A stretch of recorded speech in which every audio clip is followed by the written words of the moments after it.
Good evening, ladies and gentlemen, and welcome to the Centre for International Governance Innovation, or CIGI as we say. My name is Fred Kuntz. I'm the Vice President of Public Affairs here at CIGI. Tonight we have two event sponsors to thank before our lecture gets underway. First, our public sponsor, Wordsworth Books, for their ongoing support of our signature lecture series. And second, the Balsley School of International Affairs for partnering with CIGI to bring our speaker to Waterloo today. We also thank those who are joining us through our live webcast. Following this evening's address, we welcome questions from both audiences here in the CIGI auditorium, or if you're watching through the live chat function on your screen.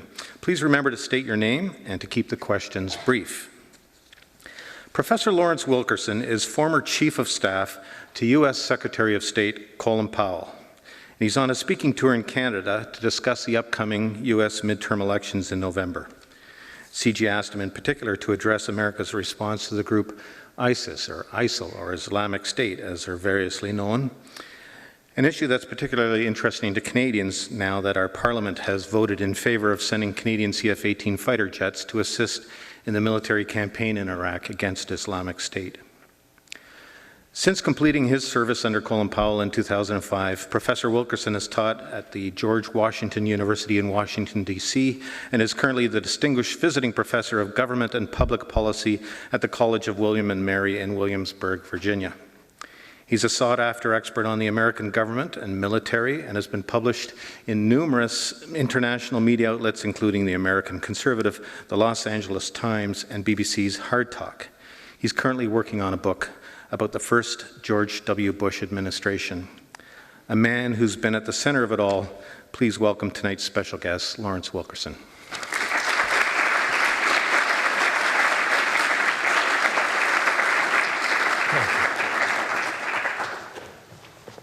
Thank you for that very kind introduction, and also thank you for being here tonight. I know you have better things to do probably, whether you're young or old. I can talk to the old. I'm 70 myself. I've been here a long time, seen a lot. Thank you for having me here in Canada. It's been wonderful so far. It's my first time back in a while, and my usual trips to Canada are much further west, places like Calgary and so forth. I love fishing, fly fishing in particular, trout in particular, and so Canada is a welcome spot to come to. And I spend a lot of time in northern Idaho, right next to the Canadian border, and often wonder why I can't just walk across it like we used to.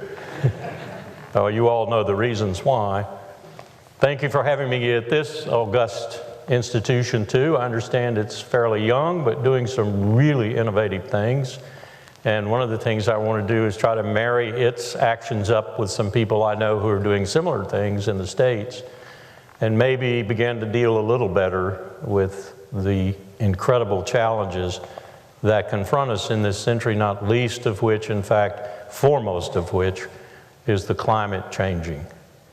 I picked up a newspaper this morning and saw that something I didn't know to this point, and maybe you didn't either because they really have not been destructive so far.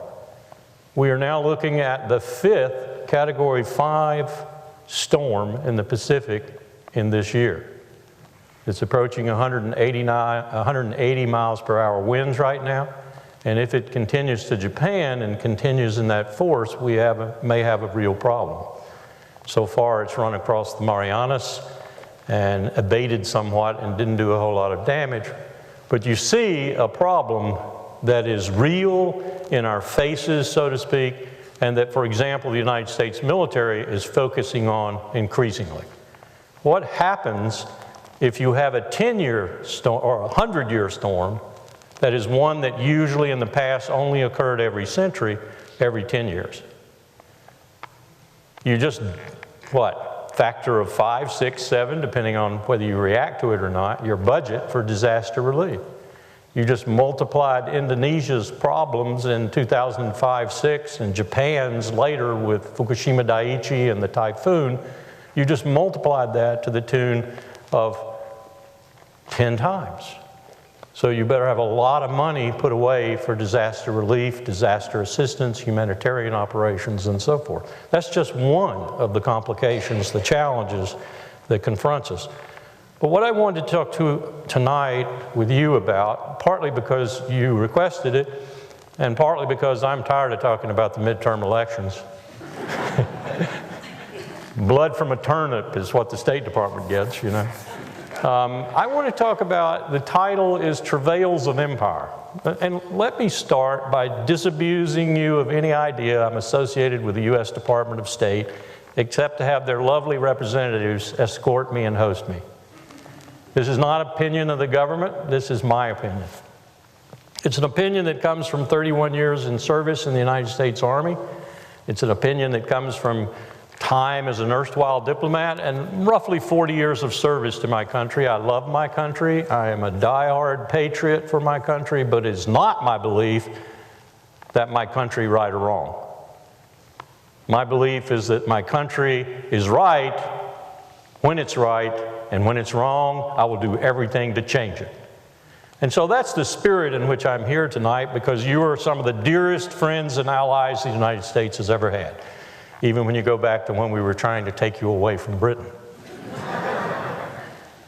I mean that sincerely. So what do I mean? Let's first say, why do I call the United States of America an empire? People contest that. My students contest that. Are we imperial? Are we imperial in a new fashion?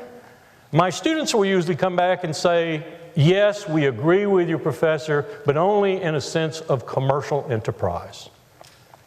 Many have said the most important phrase in our Constitution is nothing in the Bill of Rights. It's nothing that is often quoted. It's the Commerce Clause. We are a trading nation par excellence. We are the world's greatest trading nation. Indeed, post-World War II, our GDP was half the world's. We made 50,000 airplanes in a single year. We turned everything in America into war production. We didn't win the war by fighting astutely and competently on the plains of Europe, in France, or anywhere else. We won it by funding and logistically supplying the Soviets, who beat the Wehrmacht from Stalingrad to Berlin, and by funding and logistically supplying everyone else. Arguably, we did do some real fighting in the Pacific War. We did win that war, if you will, in this conventional sense. We were the arsenal for democracy because we were the most productive nation in the history of the world. There's little argument with that amongst experts who look at it and study it. We still are a great producing nation, just as is Canada, just as is Germany, Japan, and China, and so forth. But things have changed somewhat. But my students will agree that we are an imperial state in the sense of commercialism. And they will say, there's a McDonald's in every town, or there's some other American instrument, U.S. instrument, in every town virtually. But I say, look at the signs that would reflect Rome, Britain, or any other past empire when empire and imperialism was in vogue, or the art of the day. Look at where we have our star troopers. Look at where we have our soldiers. We are everywhere.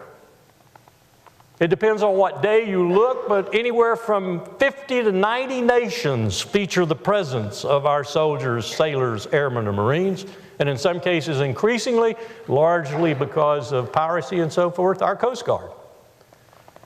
If you look closely, you'll see we have been in Germany and in Japan, and Okinawa in particular, and in Korea for a half century, and have no design or purpose to leave, even now. Diminish our presence perhaps, but not leave. And of course, Vladimir Putin has given us every reason to perhaps increase our presence. We are imperial. We are imperial, and we are in decline. Part of this is because of our own complicity in bringing about that decline, bad decisions, bad foreign policy, strategically inept maneuvers in the world. And part of it, and we can argue, my students and I do, over what portion each shares, but part of it is the rise of others' power. Something that we strategically and otherwise planned for and helped post-World War II. We essentially told the Japanese, for example, you develop an export economy, we'll buy your products and we'll raise you out of the ashes which we created. And believe me, my Japanese colleagues who look back on Hiroshima and Nagasaki understand the nature of those ashes. That memory's dying, and that in itself is a political change element in the world, just as it's dying in Europe. Powell looked at me one day, Colin Powell looked at me, and he said, you know, Larry, very soon we will not have a Mitterrand, a John Major, a Maggie Thatcher, a Helmut Kohl, or anybody who remembers the war. And that is going to change the complexion of Europe and the relationship with the United States. And he was absolutely right. We have been complicit in the others' rise in a positive way because we have worked with them. We have brought them in to the capitalist world, the world of entrepreneurism and market dynamics and so forth, from Japan to Germany to France to England and so forth. We've helped them. We've either revived them or taught them new skills. In the case of Japan, we have provided them the most important ingredient in the world if you're a nation, and that's national security. We have virtually provided it to them for half a century. Our nuclear umbrella and our willingness to spend until we're physically bankrupt to a certain extent has helped Japan for half a century. And I tell my Japanese colleagues that all the time, especially when they start telling me they're opposed to what Prime Minister Abe is doing today, trying to grow Japan up a little bit and shoulder a little more responsibility in this regard. Because we have provided the good, the public good of national security to a lot of people in the world. And I don't eliminate, if you'll allow me, Canada from that proposition. The West and Japan have had to spend much less on defense because the United States of America, empire that it is, was willing to spend a hell of a lot more. In fiscal year 2013, we spent $1.2 trillion, and I can demonstrate it to you account by account on national security. Think about that for a minute. $1.2 trillion. We spent $600 billion on that five-sided puzzle palace called the Pentagon. We spent another $100 billion plus, it's classified, on our intelligence, 17 intelligence entities, yes, 17. We spent around 40 to 50 billion on what's called Homeland Security plus. We spent enormous amounts on nuclear weapons in the Department of Energy, enormous amounts which are growing every minute of every day on the Veterans Administration. And we spent a pittance on the last part I'll denominate here, the 150 account at the State Department diplomacy. $1.2 trillion with the predominant amount of that going, I would say, to hard power or the instruments of hard power. That's empire. That's imperial state. And our presidents, since the end of the Cold War, have found it a whole lot easier to make what I call fateful decisions. And my students and I define fateful decisions as those decisions a president makes to send young men and young women to die for state purposes, or, and we forget this often, especially in my country, to kill other people for state purposes, or to risk your life in the process. And we look at it from two perspectives. We look at it from the perspective of war, what we used to call war. We call it conflict, hostilities, or some other euphemism today. Or covert operations, which are cheaper, but nonetheless for the people executing them just as much in harm's way. Ronald Reagan, for example, in 8 years of the presidency, conducted 58 covert operations, some of which we don't even know the details of today. By the time the American people have the details from the moratorium on classification being lifted, they won't care.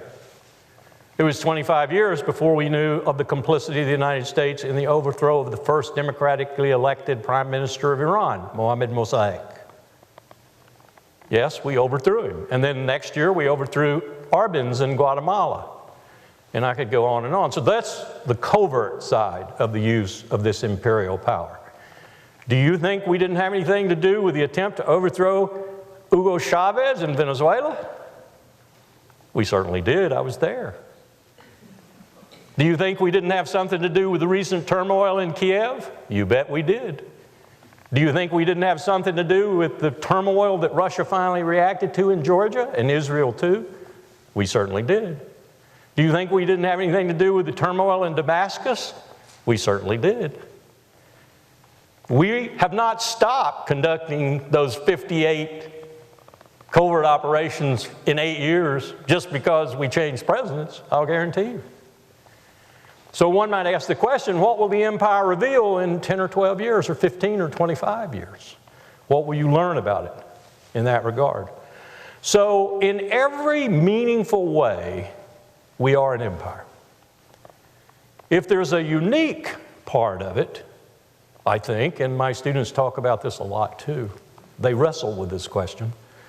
It is that, as Colin Powell used to say, when we fight a war and we kill other people and we take their territory and we establish ourselves in their terrain, we don't ask for anything afterwards but enough land to bury our dead. That's very untraditional. So if you look at those beautiful cemeteries opposite the Normandy landing beaches in France or elsewhere in Europe, you understand what we ask for, a plot of ground for our people to lie in who sacrificed their lives. Increasingly, however, that sacrifice is even being questioned by the modern volunteer military, better titled the all-recruited military, $8 billion last year to recruit it. Increasingly, even they are asking questions about the imperialism and what it means and where they might lie in their grave should they be killed. I keep a portrait of a young William & Mary graduate in the back of my seminar room, 22 years old, brilliant young man, went to Afghanistan and died there. And I constantly remind my students, and they hardly look me in the eye when I do this, that that is the ultimate price of your president's fateful decisions. Never whitewash it, understand. And they know in their heart of hearts that most of the people who are in these foreign legions, in the empire's military, would be where they were if they were intellectually and more often financially capable of being there. But they're not. And so they're in the empire's military. So we have been complicit in this decline. It's not just natural that others' power is rising. It is also a fact of our having been strategically inept on a number of occasions. The one I'm most familiar with is the one I spent 12 years of my career dealing with in the military, and then had to deal with as a special assistant to the chairman of the Joint Chiefs of Staff, then Colin Powell, and then later had to deal with again as his Chief of Staff of the State Department, and that's Southwest Asia, the Middle East, and Iraq in particular. What did we do for all that time frame? And this is just to show you an example of what I'm talking about when I talk about our complicity in our decline.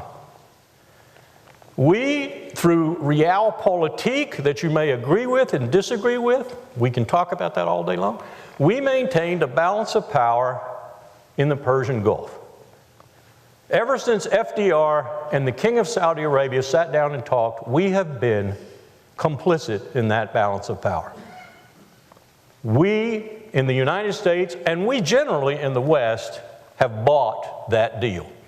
So we could have petroleum at a price that was affordable and not too disruptive in our economy. Indeed, fed and grew our economies. What did we do to maintain that balance of power? Well, first, we overthrew Mossadegh for the British, essentially, but the British probably would have had a lot of trouble accepting the Marshall Plan and growing themselves out of World War II's defeat, and we might say World War I's defeat too. This was the death knell for the British Empire, after all. If we hadn't made sure that cheap oil in Iran kept coming to London. Some have estimated, people much smarter than I in this affair, that 40% of the British government's hard currency came from the Anglo-Iranian Oil Company. So now you know why they didn't want to give it up. Harry Truman told them, go to hell. there will be no U.S. complicity in the overthrow of Mossadegh. Dwight Eisenhower came in, a little wiser man, a little more astute, and a little more attuned to the necessities of the Cold War. And he said, okay, let's do it. He was also an Anglophile. He loved the British. He should have been. He was there a long time. So, we put the Shah in place, and for 26 years, he maintained for us the balance of power in the Persian Gulf. Protected our interests there. We didn't have to do too much. Whoa, the Iranians got tired of that. And in '79, as you well know, they overthrew that Shah. There's a real picture of ineptitude on the part of the United States. We didn't even predict it. And all of a sudden we were out. Well, how do we reestablish the balance of power? Let's take Saddam Hussein's side, let's take Iraq's side, let's balance the Arabs and the Persians. This is where I come on the scene. That's what I helped to orchestrate. As long as Tehran and Baghdad were opposed to one another, viscerally so in many respects, the balance was maintained. What do we do in 1991 when Saddam Hussein, well, let's go back a little bit to the bloodiest war in that region, the Iran-Iraq War, and the United States finally taking Iraq's side in that war. As you well know, we kind of played both ends against the middle in the beginning. Ronald Reagan tried to sell arms to the Iranian in order to get hostages back, diverted the money to the Contras in Nicaragua, and so forth and so on. So we played both sides of the game, but when it became apparent that Iran might win that war and thus disrupt the balance of power we'd so painstakingly maintained to that point, we took Iraq's side. And it wound up in Vincennes, our high-tech cruiser in the Gulf, actually shooting down an Iranian Airbus by mistake and killing 290 innocent Iranians. And the Ayatollah even said, we think from the records we've gotten from Iran, something like, I drank the hemlock and I quit. He agreed to end the war. He agreed to do what the UN wanted him to do and cease fire. And the reason was because he knew he couldn't defeat the United States. He could defeat Iraq maybe, but not the United States. So the balance was restored. Argue with the way we did it. I once told my admiral when we reflagged Kuwaiti tankers in Operation Earnest Will in the Gulf, my admiral was talking on the phone, oddly enough, to Colin Powell, Ronald Reagan's national security advisor at the time. I once told my admiral, this is bad, we shouldn't do this. I don't care if the Russians are coming to the Gulf to do it, let them do it. They'll get so embroiled, it'll bring down their empire.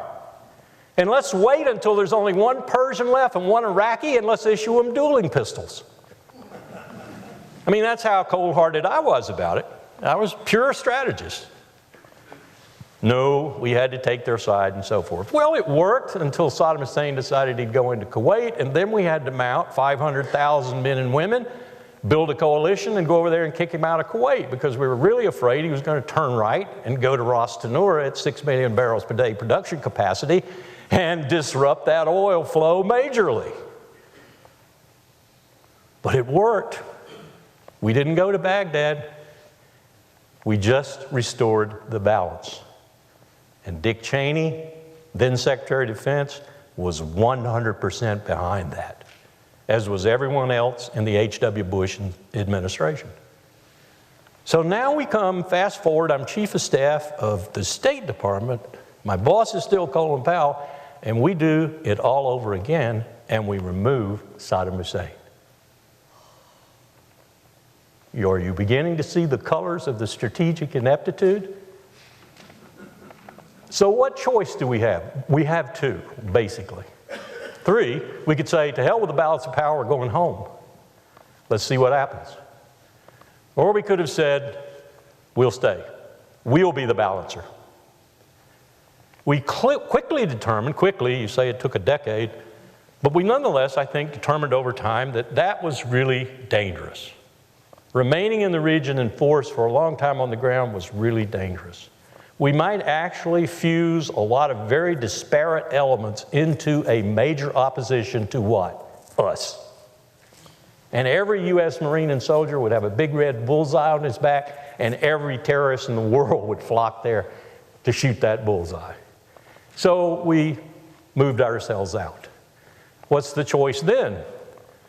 Well, You either go back when it turns into chaos again, which it most assuredly has done, or you quickly try to craft a new balance. How would you do that? Well, you would have a rapprochement with Tehran.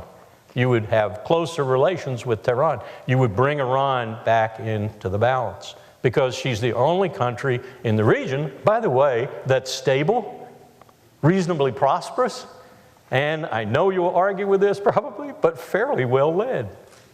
And she has a lot of democratic tendencies. She's very theocratic, but she has a lot of democratic tendencies. We once accepted her for 26 years when she had our tyrant at her helm, but now we have problems. Well, I think this administration is working secretly along those lines. Maybe not as fast as I'd like to see them work, but they are working that way. Or the other alternative, again, is go back. Go back and drag as many allies as you can with you. I watched some of the video of your parliament debating, and I watched the vote count and so forth. I was kind of surprised that it was so close. I thought it would probably be overwhelmingly for entering the fray. That kind of caution, I think, and some of the speeches that were made in opposition, which I heard just snippets of, were pretty smart and deliberate, and I think vouchsafed some truths. What are we going to do now, though? What's the empire going to do now? So let's just leave that for a moment. Glad to answer questions about it, but let's leave that for a moment and go back to my main theme. What is the empire going to do now? With or without allies, with or without UN legitimacy or whatever. What are we going to do now? Well, let's examine a few things. What scares me the most about the empire that really has nothing to do with this except indirectly? The first thing that frightens me is the disequilibrium of wealth. I got a new soundbite for that today, and I got it from a Frenchman and an article he wrote. And it's not Thomas Piketty, although I'd recommend Piketty to you. Capital in the 21st Century is his book. 400 people in the United States have a wealth that equals Brazil's gross domestic product.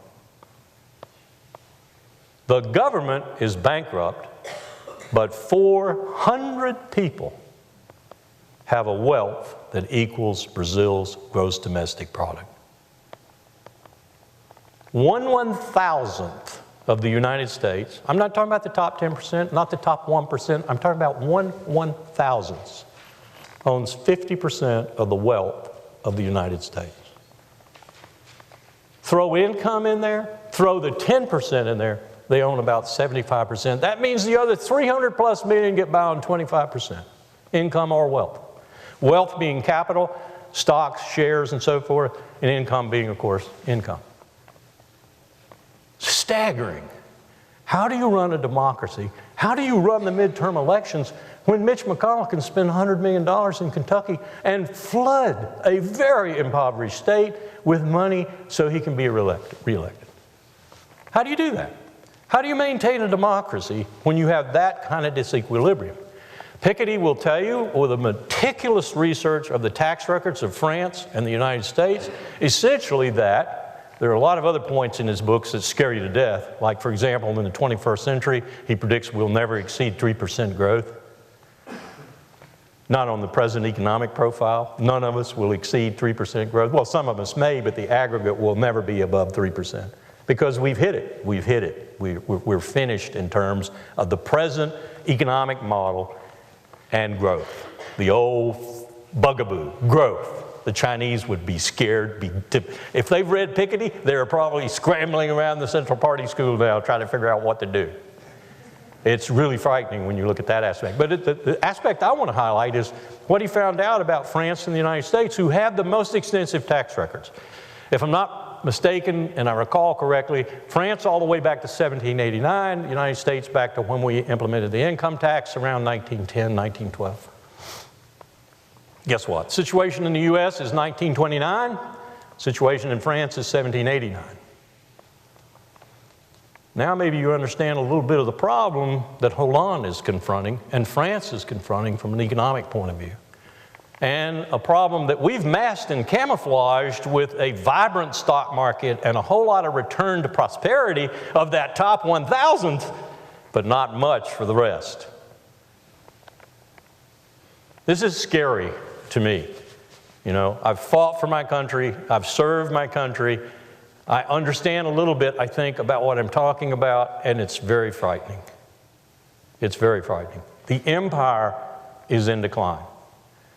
The empire is in decline because of the rise of others' power, the BRIC nations, for example, India, China, Brazil, and so forth, but also because of its own ineptitude. And when that happens, and the status quo and the preservation thereof becomes your principal goal in life, and you discard any innovation, any change, any mix of ingredients that you are not primus inter pares in, then you become your own worst enemy.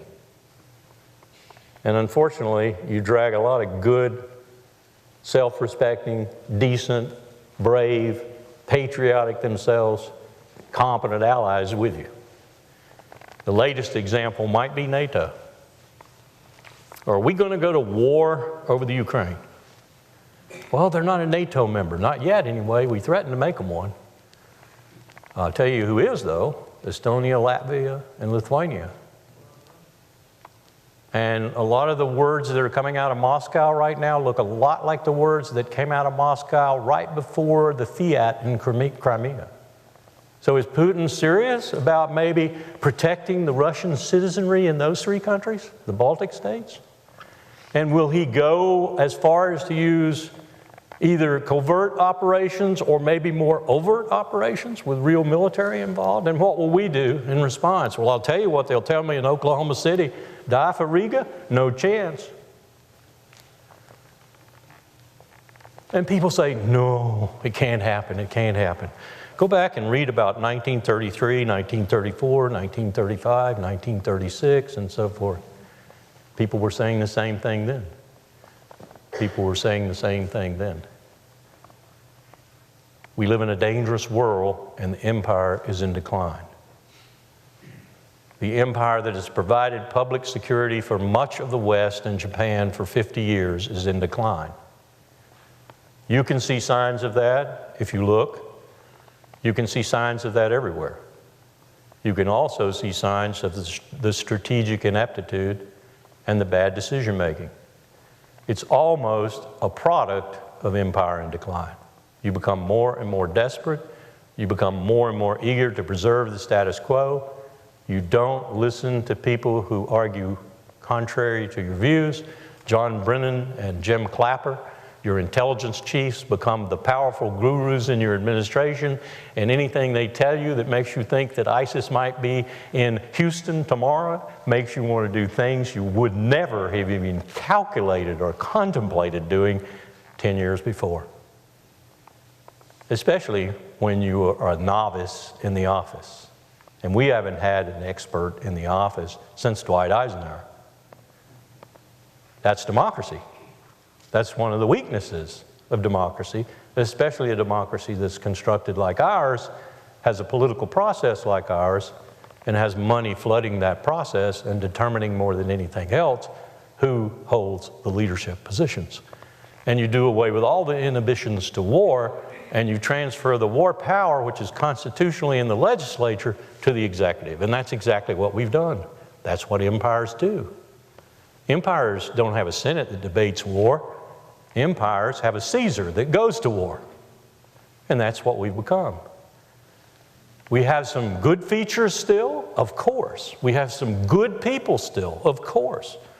We have people who want to do something about what they see happening around them, physically and physically, morally, ethically, and in the form of realpolitik. They want to do something about it. They want better decision making. They want better action domestically and internationally. But so far, they have been unable to penetrate that status quo veneer that is woven now around the beltway in which I live, Washington, D.C. One of my Idaho friends with whom I trout fish in the Bitterroot Mountains said recently to me, a smart man, wealthy man, looked at me and he said, Washington can go to hell. We do not give a damn about Washington. And I encounter that attitude in a lot of places. Down in the Southwest, where they're going to dry up in the next decade, and they're going to have to change their entire lifestyle from Phoenix to the San Joaquin Valley, they're thinking finally about what they might do to adapt, because the water is leaving and it is not coming back. They're either going to burn up or dry up, or both simultaneously. So they're thinking they need to do something, and they're trying to figure out what to do, but they're not looking to Washington to do it. So if there's a potential domestic way to resurrect the republic, as it were, it's probably going to be, contrary to everything anybody would believe in this day and age, it's going to be the revivification of the states. It's going to be the power in the states taking on some of these problems and dealing with them and saying to hell with Washington. That's a hell of a kettle of fish, isn't it, for an empire? There was a book written about 20 years ago called The 9 Nations of North America. Guess what? One of them takes a little bit of your country, too, to make it. You know, the potential's there. The potential's there. I've had serious conversations with Texans, South Carolinians, Alabamans, Mississippians, and Georgians about leaving the Union. Serious conversations. They reconsider when they look at the deficit they would occur economically immediately and understand that California and New York and revenue transfers is the only reason they're economically salvageable. So they better come up with something other than German BMW and Mercedes plants in order to, you know, economically be sound if they're going to leave. Now that's way out in the future, but it is a distinct possibility, particularly when we confront, and I'm going to end on this, the most enormous challenge which the empire and the rest of us confront. And that's the fact that the earth, whether we're human inducing it or it's just natural, the science is clear. The earth has given us 1 millennium of really good life. It's getting ready to change, and maybe dramatically. We may see portions of Florida gone, we'll see Bangladesh gone, we'll see all kinds of changes. I remember when the president of Palau came into Admiral Crow's office in 1984, and he was in the executive conference room, and he looked at my admiral and he said, "Admiral Crow, I have a question for you." And the admiral said, "Mr. President, we're here to address your questions." And he said, "What are we going to do when my island's gone? Where are you going to move me and my people?" Well, that's happening today. You know, it wasn't so far-fetched. Many of those South Pacific islands are going to disappear. Parts of Florida, Texas coast are going to disappear. North Carolina has already put money against moving some very pristine marshlands 2.5 miles inside their present location. That's very expensive and very difficult, very complex operation. But they've made the commitment to do it because they know they're going away. The salt water is going to rise and move into them and ruin them. So they're going to move them back some. This is reality. I've had some scenarios briefed to me by competent climatologists that say there might not be enough arable land for any more than maybe 1 billion people in terms of food production by as early as 2065. People say, "Oh, that's way out there." My grandchildren will still be alive, probably. This is the challenge, probably, of the planet. And we're finally, 30 years late, waking up to it in Washington. Dems and Republicans, finally waking up to it. Got a bunch of evangelicals out there yearning for the rapture who don't care. They want it to come. They think it's, you know, simultaneous with the Antichrist and so forth. There's about 48 million of these crazies. That crisis could have a silver lining. That crisis could forge the kind of cooperation and consensus both nationally in my country and ultimately globally, certainly regionally amongst, let's say, the top 20 initially, and then it's got to include the whole globe, might forge that kind of cooperation and consensus to meet this challenge over a sustained period of time that will bring out the leadership, bring out the innovation, bring out the clear thinking, bring out the strategic thinkers, bring out all that's necessary to not only revive the ship of state in my country, but to help the human race meet this challenge. And I don't say that grandiosely, because it is a challenge to the human race. And so far, we don't know of any others out there. There might be, but so far, we're the only ones. So this could be a very propitious time. Chinese have a saying, may you live in interesting times. We do. I'm not going to see it. I'm going to be dead. But I really care about my grandchildren and my children too, who might see the leading edge of this. And I want them to have at least as reasonable a prospect for a good life, a decent life, as I had. And the people who sacrificed for that, I'm beholden to. So that's why I think I'm a patriot. I'm not an abuser of empire or an abuser of my country. I really care about my country. People ask me why I'm still a Republican all the time. And I say, because I want the party of Lincoln back. Turn it loose. Get out of my party. Don't tell me to get out. That's why I stay there. And I hope we're having some progress in resurrecting at least an element of that party that'll have more sense over the next decade or two. So that's what I came to talk to you about. I'm finished talking now. I'd be glad to entertain your questions. And if I can entertain them on other subjects, specific subjects that are nonetheless a part of this tapestry, like ISIS, Syria, Ukraine, the Baltics, or whatever, I'd be glad to do so, whatever your interest is. And I would ask you, if you could, if you want to ask a question, there are microphones at the end of each aisle here. Just come to those microphones and ask away.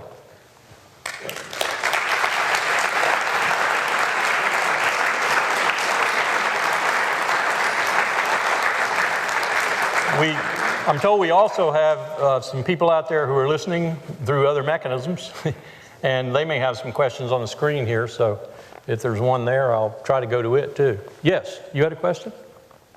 Or you, oh, okay, I thought you were the first one. Come on, you know, I've said some provocative things. I know you're out there cogitating over them. Who is this dude? Please ask me.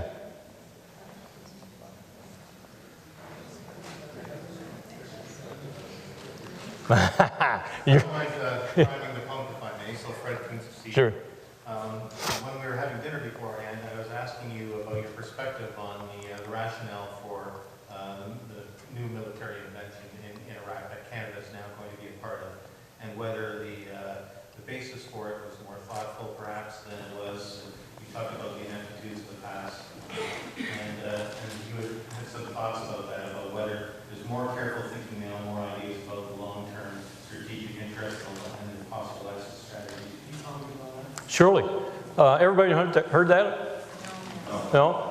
In essence, he's asking, are the president and his advisors in what they're doing against ISIL in Iraq and Syria right now acting more wisely than what I've kind of depicted in the past? My answer would be yes, but I'd qualify that answer. I don't know where they're going. I don't know to what strategic purpose they're doing what they're doing. If they're doing it essentially to reintroduce U.S. and whatever else will go, ground forces in the region, if that's their ultimate goal, convince the American people who now are very much against that. Polls show they're okay with the bombing, but they're not okay with recommitment of ground forces.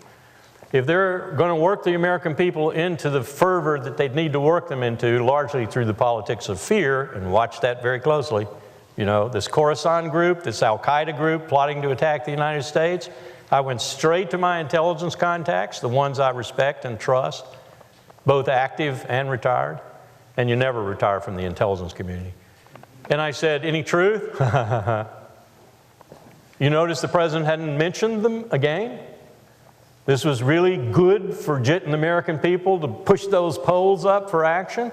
But the Khorasan group, no one can tell me who they are or what they are, other than, oh, it's about 50 Al-Qaeda that Zawahiri sent down there to plan to attack the United States. Well, I would suspect that Zawahiri, Al-Qaeda's leader now, Ayman al-Zawahiri, probably sent them down there to make sure the Islamic State was not doing things that he didn't want them to do, or try to control some of the elements in the Islamic State that are not terrorist. Not terrorist. What do I mean by that? Do you really think that terrorists are out there manning main battle tanks? Something that takes the United States Army a year to train someone to do? Manning the late model Soviet main battle tanks and pumping rounds into Kobani? That's Sunnis from Iraq.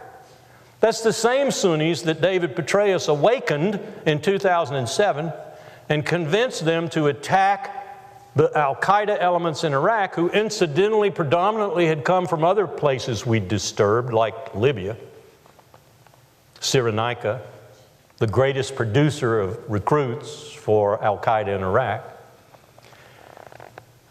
and got them, along with the Sunnis whom we had essentially disbanded the military of and essentially sent out into the deserts to attack us mercilessly, to agree to stop that, get rid of al-Qaeda, and come join in a government in Baghdad. And they did.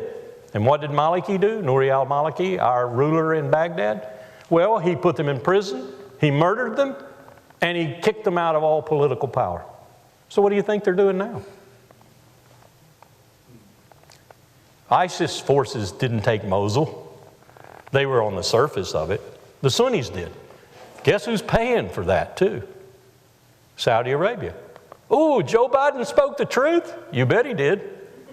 And he had to apologize for it, of course. I hope that was orchestrated. I hope the president said, why don't you go out and tell the truth, Vice President, and then we'll reprimand you, but we'll get it out there. People start thinking about it, including the people in Riyadh. Because we know what they're doing. Powell used to describe the Saudis this way. There's a horse race. There's 3 horses pulling out ahead. Saudis pack all their money on those 3 horses. Watch the race, watch the race, watch the race. One horse is pulling out in the lead, in the lead, in the lead. Put all their money on that horse. That's Saudi strategy. That's what they do. So they're backing the very people they're now helping us bomb. Although I have to tell you, I haven't seen a single fighter jet or fighter bomber with a Saudi decal on the side of it. That's how complex this situation is. Extremely complex. So the answer to your question is yes, but to what purpose? I haven't seen it yet. I haven't seen it revealed.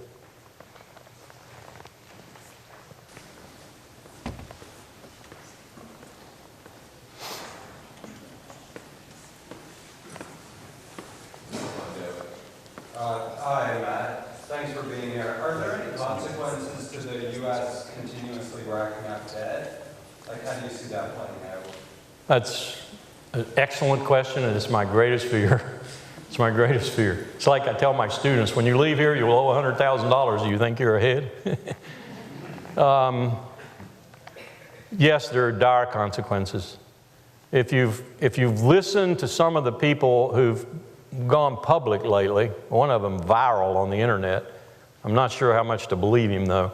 He's one of the principal advisors to what the CIA calls its Futures Project, where it does a report for 2025, 2030 and so forth that looks out to the future. And that's not just the CIA. Now under the DNI, it's the National Intelligence Council, which is really the whole intelligence community feeding into that, into the NIC.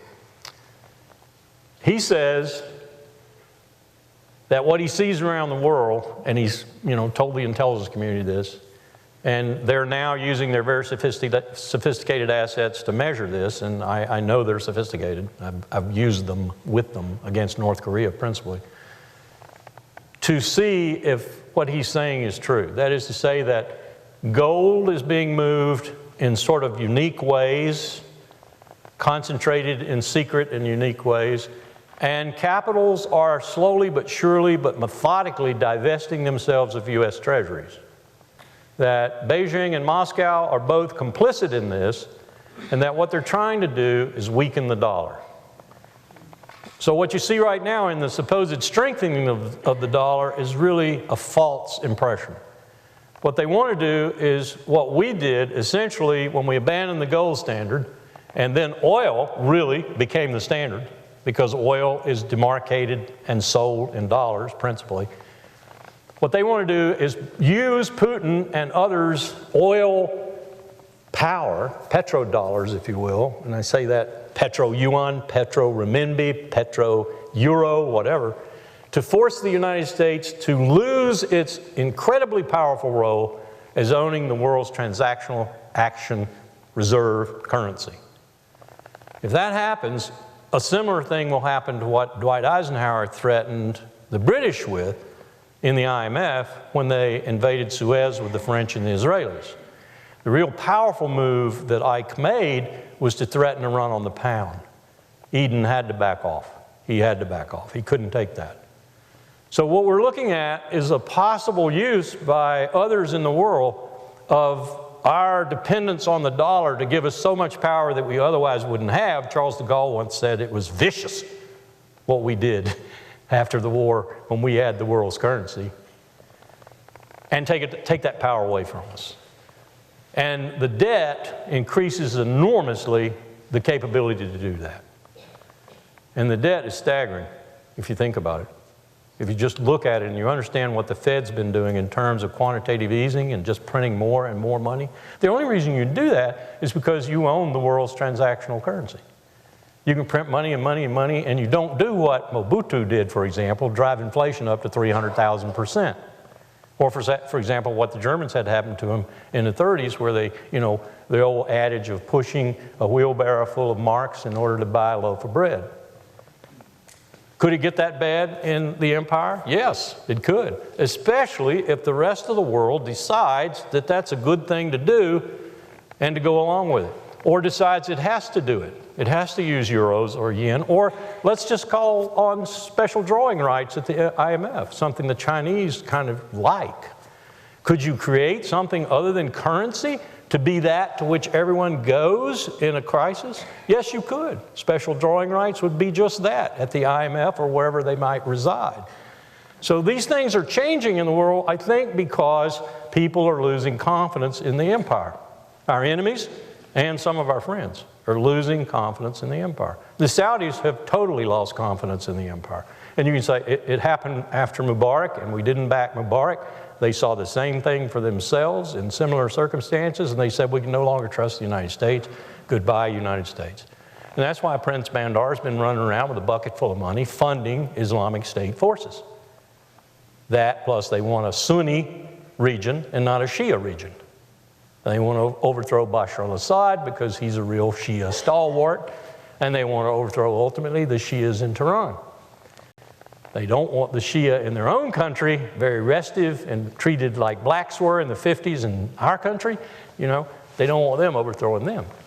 So this is very complex, it's very complicated, but debt makes it very dangerous. And debt is the thing I'm most frightened of.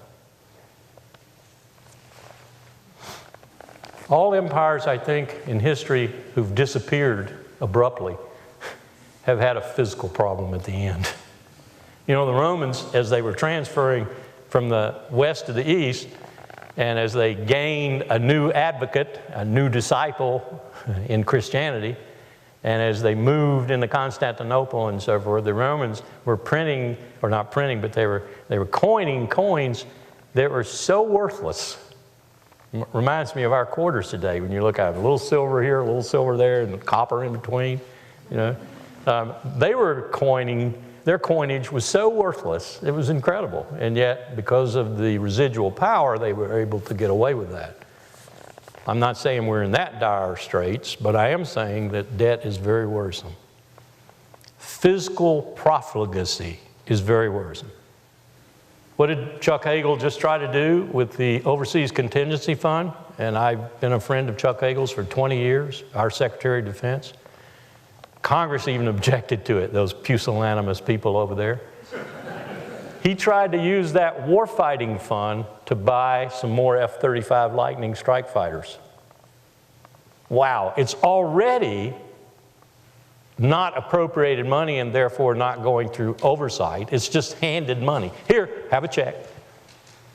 So he wants to now say, oh, well, the urgency under which George W. Bush got that money from you, and I'm getting that money from you now, war, is going to be sort of adumbrated into, hey, I need to buy some Lockheed strike fighters. So a diversion of funds that have already been diverted. This is not what sane and sober empires do. Yes? If it's true that the empire is in decline, what amount of time, amount of energy does the current president, and presumably the next president spend on Russia? You mentioned Russia, on Putin.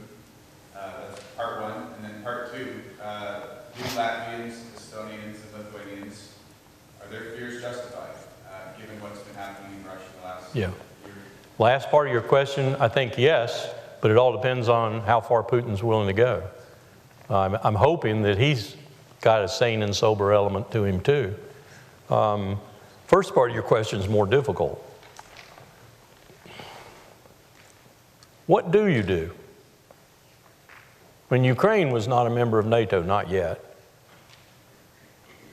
But these three states are. So what do you do? Some of you look like you, this is no insult, I am, look like you might be old enough to remember Die for Danzig? Or Die for Pilsen, or whatever, you know, Die for Prague, Die for Riga. I guarantee you that if I walk up to the average American citizen and I explain to them the situation with Article 5 in the NATO treaty, first of all, they won't know what I'm talking about. And then I'll explain to them an attack on one is an attack on all. Constitutional processes, yeah, but we don't have a constitutional process. The president goes to war. Libya, didn't even consult the Congress. Secondly, they'll say, where's Riga? And then they'll say, you mean we might go to war in a way that might recall conscription, require mobilization of 2 or 3 million men and women, and ultimately devolve to nuclear weapons? Count me out. So if you're president, how do you react when you know that that's the way the American people are going to react? I would ask you to examine your hearts and your souls, too. Are you willing to die for Riga? And give me an honest answer. This is the dilemma when you start doing things as ineptly as we have done. Why is Putin doing what he's doing? Well, partly because it's the only way he can hold on to power and get 60% ratings in the polls in Moscow. But it's partly, too, because we reneged on George H.W. Bush and Jim Baker's promise to Edward Shevardnadze, then the foreign minister of the Soviet Union, becoming Russia, and to Gorbachev, and later to Yeltsin. And these are almost Jim's verbatim words, that in exchange for their not raising any hue and cry over the most monumental diplomatic achievement of the late 20th century, the reunification of Germany, that we would not go one further inch east, those are Jim Baker's words, with NATO. What did Bill Clinton do? He didn't go one step further east. He went countries further. And he even contemplated, and Obama kept it up, Georgia and Ukraine. We even fomented the revolution in Kiev. What was Putin to do? 1/3 of the Soviet military's heavy armament comes from Ukraine. Their most important naval bases are in Sebastopol and Odessa. Odessa might be next. It's actually more strategic than the Crimea. What was he to do in the face of such a taunt, in the face of such a challenge? Now the question is, will he go further? And what will we do if he does? I don't know. I can't answer that question. I've exhausted your questions. Yes, please. Phones don't seem to work, so is it all right if I don't interrupt everybody's seating and ask from here? I can hear you. You mentioned Arbenz in Guatemala. The CIA goes in, overthrows Arbenz because he was going to take land away from the United Fruit Company, and Alan Dulles didn't like that. You got it. And 50 years of violence and genocide occur after that. It proves that the West has a tremendous capacity to go into a country and screw everything up worse than it was when they went in. We were for Hussein before we were against him, for Gaddafi before we were against him, for the Mujahideen before we were against Al-Qaeda. How does the West stop creating the enemies of our future? That's an excellent question. Yeah, it's an excellent question. I clap for you too. You know, you're going to think my answer strange perhaps, but there was once a gentleman in the White House who actually wanted to empower the UN to the extent that he was willing to turn over nuclear weapons, and to the extent he was willing to have an open skies agreement with the Soviet Union, that is to say they could fly over us and we could fly over them anytime we wanted to. His name was Dwight Eisenhower. And he was probably the last president we had who was experienced enough to qualify for the job. Now, he didn't do everything right. He was the one that went through these series of coups, for example. But I can excuse him in the face of what he thought was communist aggression, communist inroads, rollback, containment, all that thing. It's easy to look back in retrospect and say, well, it wasn't all that big a threat, and you didn't really need to sacrifice all these people to thwarting that threat. That's easy to do today. I try to be a little more kind to him.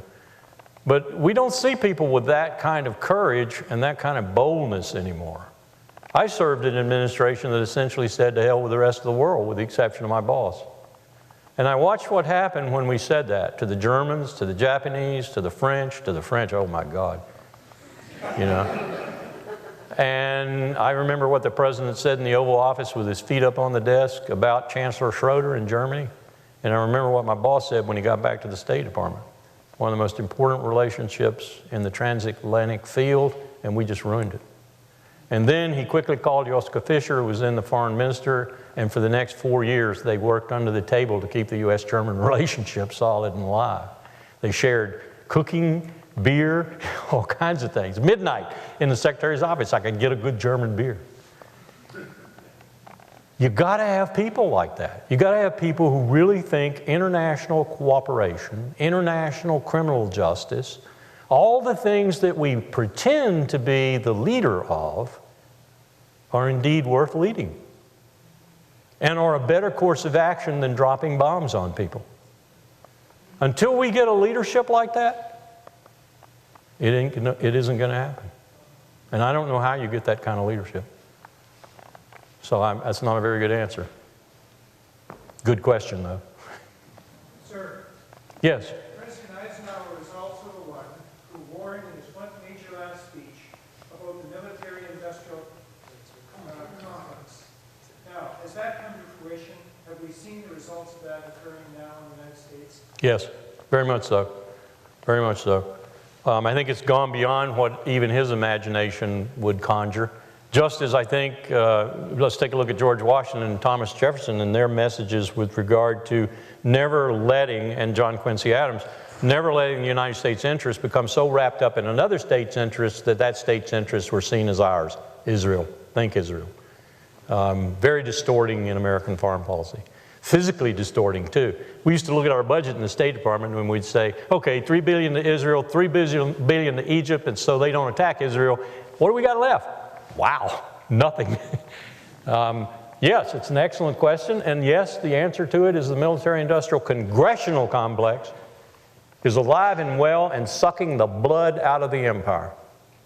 Raytheon stock shares go through the wall when we shoot $1 million cruise missiles at a terrorist carrying a $200 AK-47. Donald Rumsfeld even asked the question, he put it this way. He said, tell me, to the chairman of the Joint Chiefs of Staff, General Myers, he said, tell me how we are winning when every time we kill one of them, we create 6 more. He didn't even talk about the cost effectiveness of expensive weapons against cheap ones.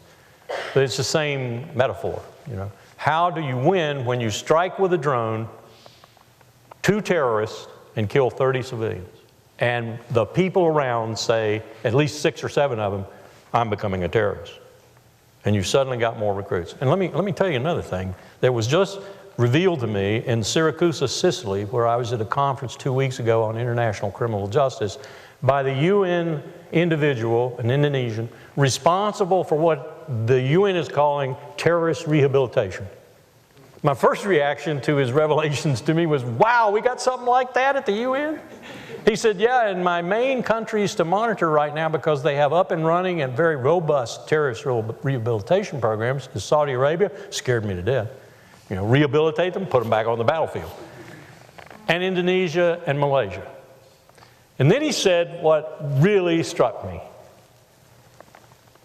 Until about 3 weeks ago, he said, and he had interrogated in prison and out as they were being rehabilitated about 200 of these terrorists. Jamaat Islamiyah, Abu Sayyaf, Al-Qaeda, Lashkar-e-Taiba, you name the atrocious group, he had talked to some of them. And they said the major recruiting tool for them was Guantanamo. Think about that for a minute. Rumsfeld's proposition writ large. Until 3 weeks before he was talking to me. And I said, well, what is it now? He said, Gaza. And the deaths there. And the United States' absolute inattention to and uncaring attitude towards those deaths. Now you can say, oh, that's not all true, you know, there's more to it than that, but that's not what the 22-year-old with no prospects, no job, no nothing for a future and an AK in his hand and 3 or 4 mullahs talking to him about jihad, that's not what he thinks. What he thinks is 3,000 Tunisians, 1,500 Moroccans, I got intelligence on, have just shifted over out of Morocco, out of Tunisia, and they've joined the Islamic State forces. That's late blooming intelligence, if you will. You've got to stop this recruiting. You've got to go after the heart of it. Yes, please. Yes, I'm curious, knowing a little bit about your background as a military man and advisor, what you think about the strategy now, even though you're very close to the administration, but why would Obama and his advisors repeat the same errors of bombing indiscriminately, well, maybe not indiscriminately, but you mentioned cruise missiles and taking out one guy with an AK-47, knowing the collateral damage, which means huge numbers of civilians will be killed, hence we get, you know, the whole thing going over again, more recruits coming from elsewhere in the world. Why did they decide on this bombing strategy now, and our Canadian government has decided to go in and do exactly the same thing on a very much smaller scale, of course, but I'm curious as to your evaluation of that strategy. Is it going to work, and what should they have done if that was the wrong strategy? I'll have to give you an answer that comes from talking with some military colleagues and my own surmises, but the information I've gotten from the military is probably more trustworthy in this case. Their expectations are that the airstrikes, just as they've said, the airstrikes will be sufficient to put some steel in the spines of first the Iraqis, and then maybe even others in Syria, like the Turks, for example, and show them that there is support, at least from the air, for their indigenous forces, which really ought to be doing the heavy lifting. And the hope and expectation is that that will excite these indigenous forces. We're even sending General Allen over as the overall coordinator to make sure, and Saudi Arabia is going to do a lot of the training. That scares me again. But these ground forces, get them back into shape, principally in Iraq, but also eventually in Syria, so that they can handle the forces that are arrayed against them. At the same time, and this is a more important ingredient, and I'm almost positive the administration is working on it feverishly, in secret, you've got to get the political structure in Baghdad to be inclusive. The current guy, blessed by Iran and blessed by the United States, that was the first cooperative effort, if you will, towards this problem, has to be inclusive. He has to include those Sunnis who are now supporting the Islamic State forces in the political structure in Baghdad and ultimately in the sharing of political power in Iraq. And he has to include the Kurds too, in a way that has so far been rather alienating for them. They picked up on that and they like it because they'd like an autonomous state up there, or they'd like a state up there. I don't think they're going to get anything but maybe the autonomous state. In that situation, I think it's workable. If that'll just happen over the next 2 to 3 years, it's workable. And the airstrikes make sense to start it. Well, let's look at Syria, though. That's a different problem altogether. Huge mistake we made when President Obama listened to Samantha Powers and Susan Rice and said, it's another Mubarak, say he's unacceptable, get rid of him. And he did. Big mistake. He's not Mubarak, Syria is not Egypt, and Assad is going to be around. He's proved it. He has a sizable support base in Syria. Interestingly, the way this whole thing got started, I'm told by people a lot more expert than I am in Syria, is water shortages. and the marches by the farmers, some 200,000, on Assad forces, basically unarmed because of those water shortages. Saudi Arabia saw a wonderful chance to intervene, saw forces arrayed against Assad that they might could arm and propagandize, so began sending heavy weapons and foreign fighters, the Islamic State, into Syria. And this all coalesced into an armed opposition to Assad. Meanwhile, we're sitting around twiddling our thumbs, wondering what the Saudis are doing, and all of a sudden, wow, boy, this looks great. Let's find the moderates amongst them and support them. There aren't any moderates amongst them. The most moderates amongst them are expatriates living in the United States who are railing and hollering, just as Ahmad Chalabi did for Iraq, for us to get over there and run everybody out so they can take power. This is a very complex situation that if you don't get the Turks involved in a serious way, and not just to kill Kurds or watch Kurds being killed in front of their guns, but to actually threaten, if not actually do something with regard to the Islamic State forces who are now killing the Kurds for them, and you don't get Iranians involved in terms of their support for Assad, but turning that support into a more cooperative effort to bring a political solution and ultimate stability to Syria in this war, bring refugees back, and so forth. And at the same time, you don't deal forthrightly with the greatest refugee problem since World War II, you're not going to solve it. And much more than that. I had occasion in Sicily to run into King Hussein, the former king of Jordan, now deceased of course, to run into his younger brother. And he came up to me and he said, I want you to tell Colin I miss him and, you know, give him my warmest regards and everything. And he said, can I talk to you for a minute? I said, certainly you can, Your Majesty. And he said, do you know, putting his finger in my chest, he said, do you know there is a refugee family in every single home in Jordan? Do you know how destabilizing that is for my little state? He's right. Look at Lebanon. Look increasingly at the periphery of Syria, and you see the same thing. This is a terrible problem about which my country is doing almost nothing. It needs to do something. And so does everybody else, for that matter. We need to do something about this. We need to help the UN. We need to help the refugees, money, food, whatever it takes. We need to help these states that are taking the burden on themselves, like Jordan, to do this. Humanitarian relief. We supposedly do that well. It's not killing people, that's helping people. But Syria is much more complex, so it's really hard to answer your question with regard to Syria. We probably need to be talking to Assad, too. I think we are. At least we're talking to his people. But we need to be talking about a political accommodation that might even envision Assad staying around for a while. My question is, how much does religion have to do with this whole picture? Wow. In the United States, too much. Too much. From a number of perspectives. When I can go to the Congress, essentially trying to convince them to support the president on his negotiations with Iran, and encounter an individual who tells me the earth is 6,248 years old and he will brook no opposition, I know I have a problem. And that's a true story.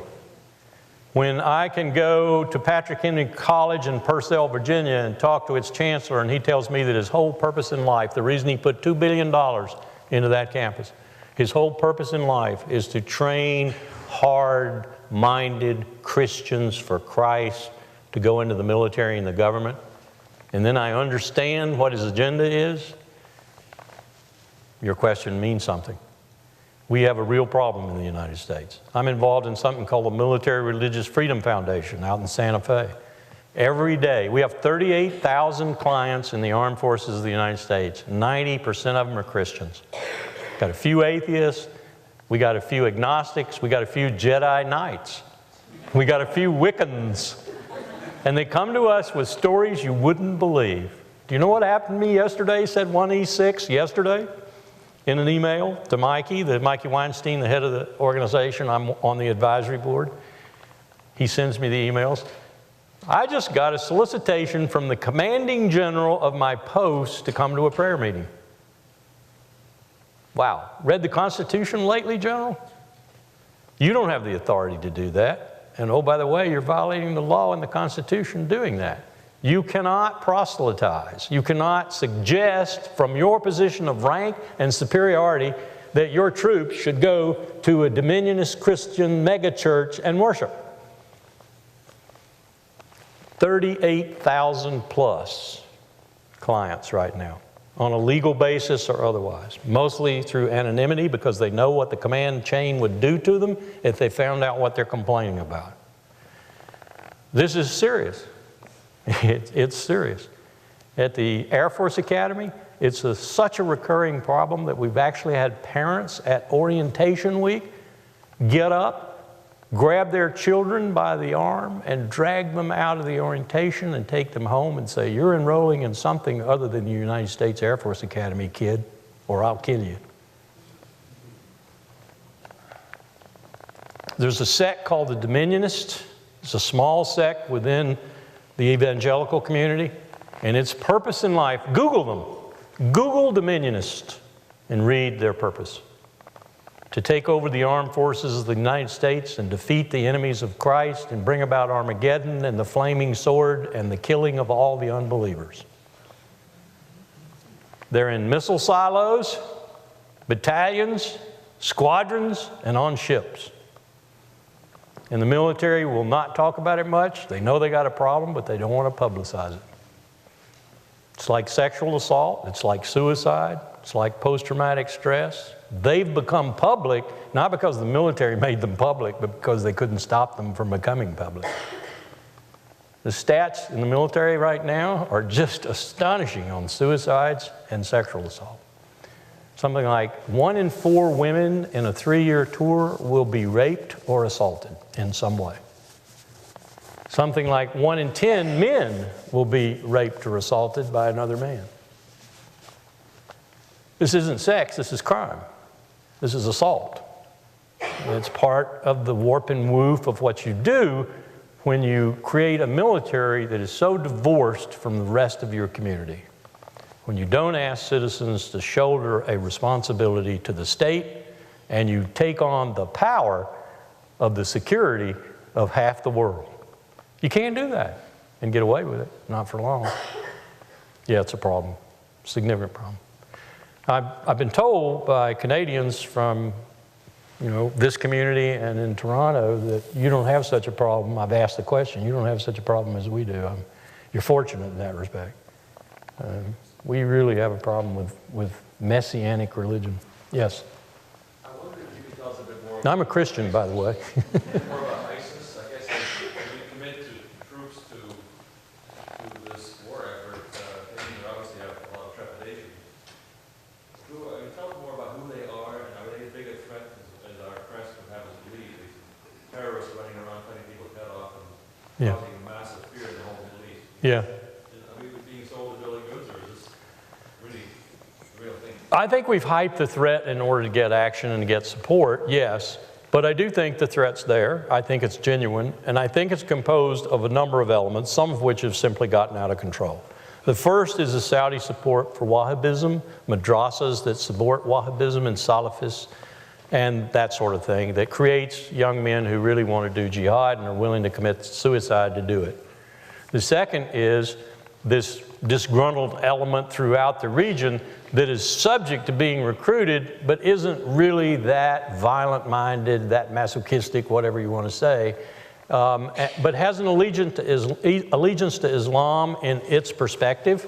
The Quran is read differently from others, perhaps, and takes the responsibility as a liberating thing. I think you probably have some Canadian citizens and we have some citizens and others who feel this way about it. It's liberating. I can finally do something about all the oppression, repression, the crime, and everything else, principally against Islam. I can do something about it. Let's go fight. We're finding out right now that a lot of these young people, after about 6 months, are very disenchanted and would like to get away from it, but they can't because their commanders will slit their throat if they try to get away. Or they go into the desert and desert, and then things are just as bad, probably.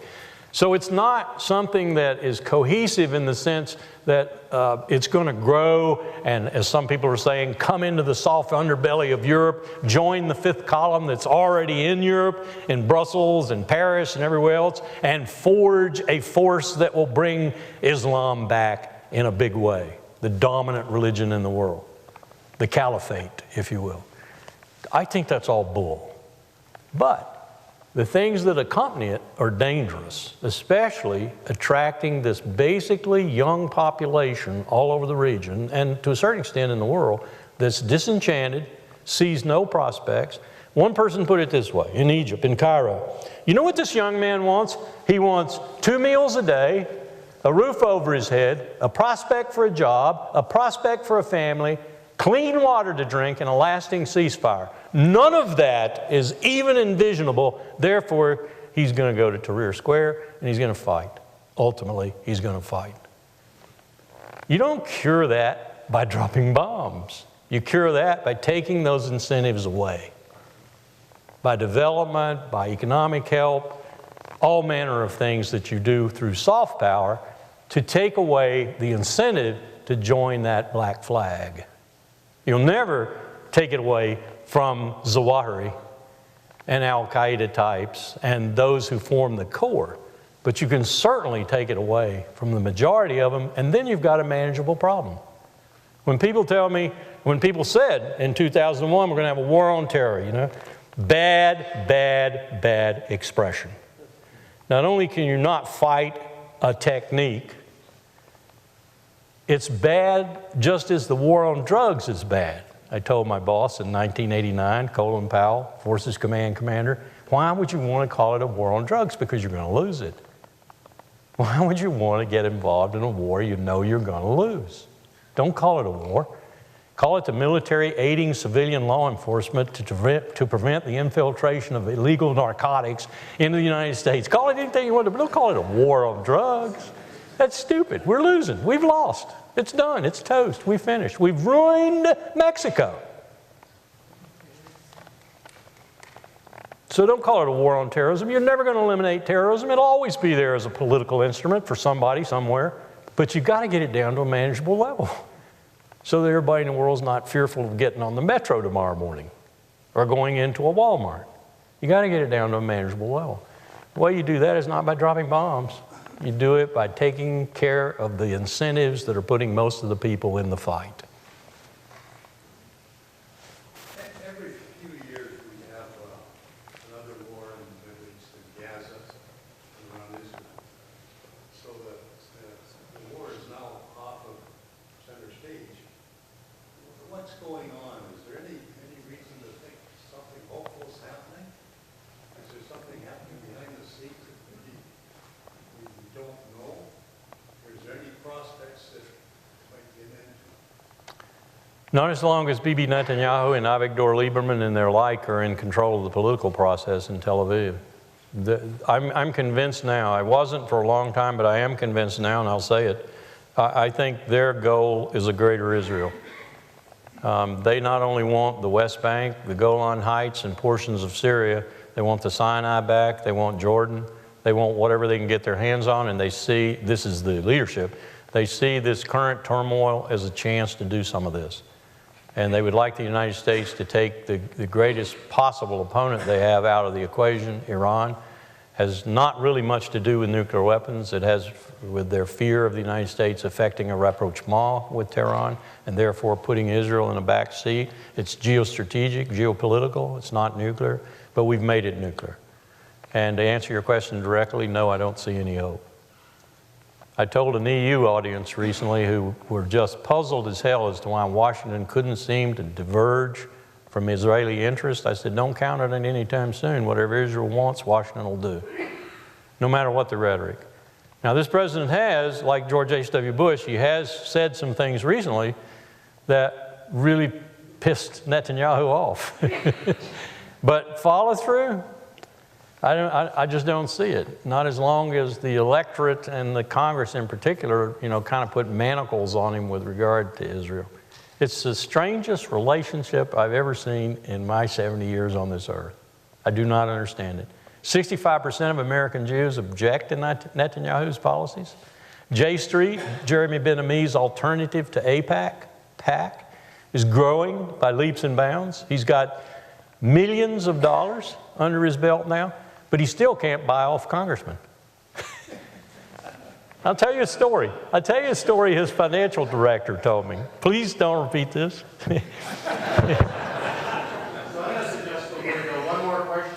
Let's say that a person told me that they offered to one congressman, they did it this way. They said, Mr. Congressman, we understand you got this much money from AIPAC last year. We'll put 2 more zeros on it. And he looked at him without blinking and said, no deal. So it's not necessarily about money. It's about everything from shame over the Holocaust to an idea that permeates the American fabric that Israel is the bastion we will go land on if we really have to go to war.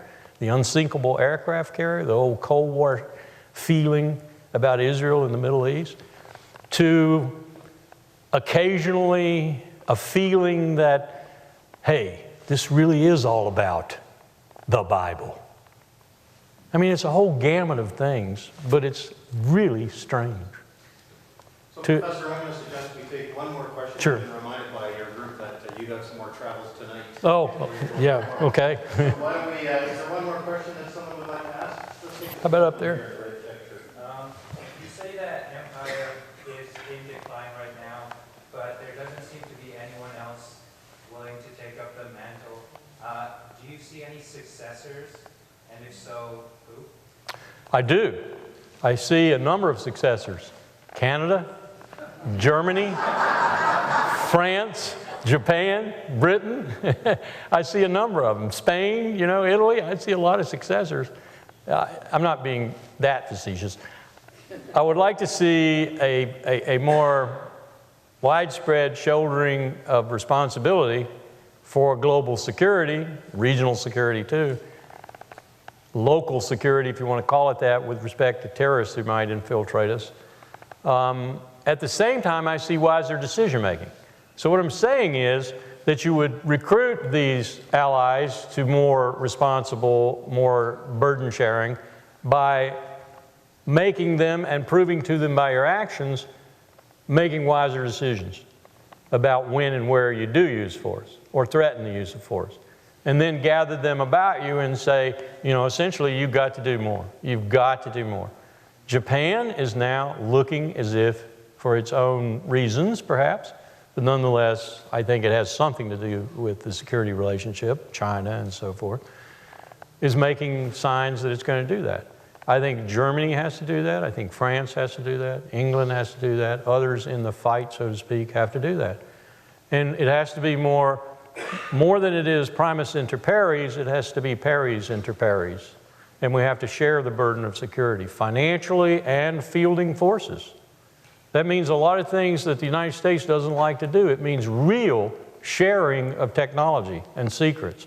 It means real, what I would call combined training. It means real efforts to have a force that's not just the United States, but a real alliance, whether it's an alliance of convenience and time or an alliance that lasts like NATO has for some years, probably the most successful political and military alliance in human history. I think that's the way you do it. Thank you, sir. Thank you. Thank you. Thank you for very good questions.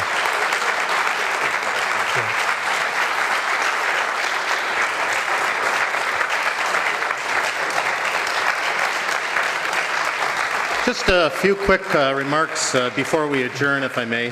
First of all, I want to thank Professor Wilkerson again for his remarks this evening. It's always a pleasure at CIGI to have people who speak from real expertise, real experience, and we certainly heard that here tonight.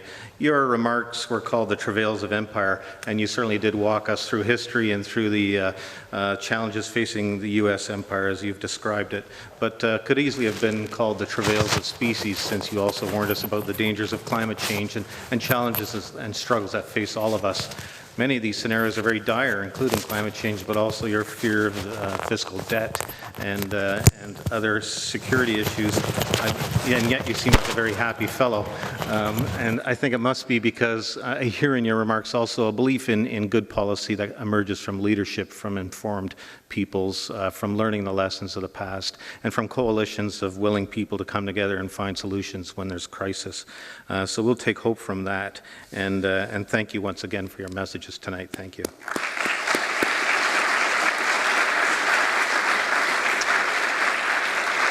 And I want to remind our audience that the edited video will be posted to the CIGI website and a blog about this event where you can add your own comments. And we invite you to come to 2 more public events in the CIGI auditorium this month. On Wednesday, October 15th, we continue the cinema series with E-Team, a documentary following 4 members of the emergencies team of Human Rights Watch. And on Wednesday, October 9th, Professor Thomas Homer Dixon from the Balsley School of International Affairs will speak about Canada as a resilient energy superpower, one that has more to offer the world than the oil sands, cleaner alternatives in an era of climate change. So register for these events online and be sure to subscribe to our newsletter on all of our upcoming events. Thank you for coming to CIGI. Have a safe journey home.